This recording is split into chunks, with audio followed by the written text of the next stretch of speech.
isn't it fascinating that the cracks in her support started happening when she started releasing her policy positions? It's not, I wonder if that's why you kept your policy positions to yourself. Even the ones that have changed. I mean, it's like, okay, well, how can I trust you? How can I believe anything you say, even when all of your representatives are saying that you're only saying it to get elected? So then what happens? Once you're elected, you go back to the old policies? Of course. Of course you do. That's what communists do. Of course. They can't tell you who they are. Bernie Sanders would know, being an avowed socialist. Right. Look, she's trying to get elected. Well, yeah. He said the quiet part out loud. Yeah, that's the problem. And that everybody used to know that that was a problem. And now you're just saying it out loud? Okay. Yeah, all right. There's an ad that is an anti-Kamala ad on immigration. Pound this message home. Cut 12. Check this out. Kamala Harris was given one important job as vice president: monitor and control our southern border. How did she do? Did she take the job seriously? Did she do all she could to protect American citizens from an invasion? I'm going to say no. Did she do anything at all? I'm going to say no. I haven't been to the border. And I haven't been to Europe. I mean, I don't understand the point that you're making. Here's her grim scorecard. Murders, rapes, attacks on children, a 12-year-old girl in Texas, a mother of 5 in Maryland, a nursing student in Georgia, all savagely murdered by those Biden and Harris led into our country unlawfully. We have a secure border. Kamala Harris was and is a complete failure at her job. Now she's Really asking good. us for a promotion? Who in their right mind would give it to her? Restoration PAC is responsible for the content of this advertising. All right. Nice. More of that, please. Yes, please. More of that. Yeah, it was a little bit unfortunate to see Kamala ads during football games on Sunday as opposed to any Trump ads, by the way. Well, she's spending a ton of money. Yeah. I mean, hundreds of millions of dollars. And it just keeps pouring in for her.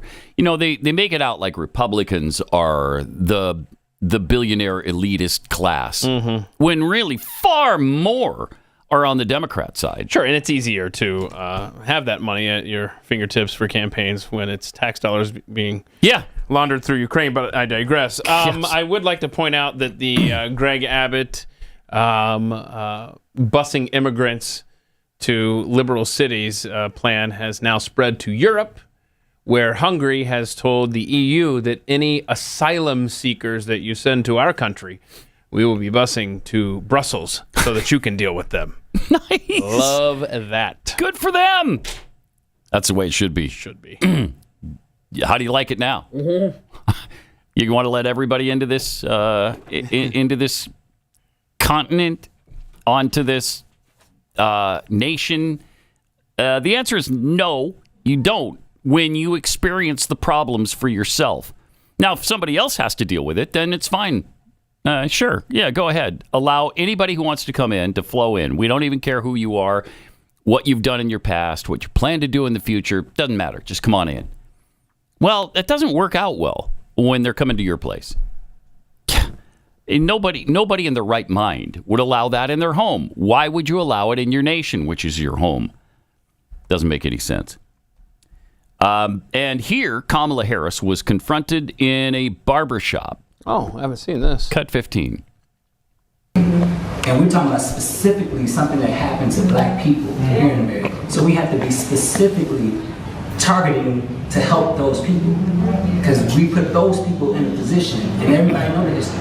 Yeah. Everybody understands the history of America. That's right. America, you did this to these people. You should write laws for these people. Don't group us in with everybody, because everybody didn't happen to everybody. But let's be fair. We plan from behind the 8 ball. We way back there, 400 years back there. We're not asking y'all to give us nothing. We actually write the law. Those of us who are willing and able to do the work, will do the work. That's right. That's what we need. That's right. That's right. That's right. That's what we need. Special interest legislation. Yeah, that's right. Okay. That was a deep thought. Deep. That's right. Good stuff. It's fun to watch her. When she has no idea. I don't think she was even paying attention to the guy, just agreeing with everything he said. Yeah, that's right. Yeah. Right. Okay. Right.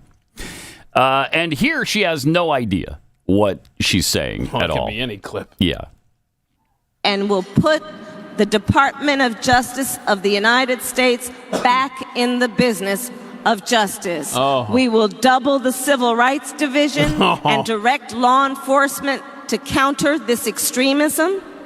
We will hold social media platforms accountable for the hate infiltrating their platforms because they have a responsibility to help fight against this threat to our democracy. Wait, do they?